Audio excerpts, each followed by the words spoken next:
भारतीय मईशत का बेड़ा गर्क हो गया है। अमेरिका ने भारत पर मजीद 25% टैरिफ लगा दिया है। मजमूई टैरिफ 50% हो गया है। बोल न्यूज़ से गुफ्तगू करते हुए माहिरीन मईशत आबिद सुलहरी और मीर मोहम्मद अली खान का कहना है कि डोनाल्ड ट्रंप मुसलसल भारत को इंतबाह कर रहे थे। ये इजाफी टैरिफ मुतादिद सनतों को बुरी तरह मुतासर कर सकते हैं। ताहम दोनों ममालिक के दरमियान मुज़ाकरात का रास्ता भी खुला है, जिससे तजारती तनाव में कमी की उम्मीद की जा सकती है।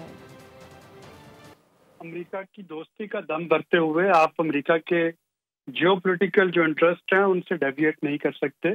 रशिया से ऑयल लेना और फिर उस ऑयल को बेचना या ईरान से शैडो फ्लीटिंग जो है वो तेल लेना, वो एक ऐसा जुर्म था, ये एक ऐसा इनिशिएटिव था जिसपे प्रेसिडेंट ट्रंप बार बार भारत को वार्न कर रहे थे कि उसकी एक पेनल्टी जो है वो पड़ेगी।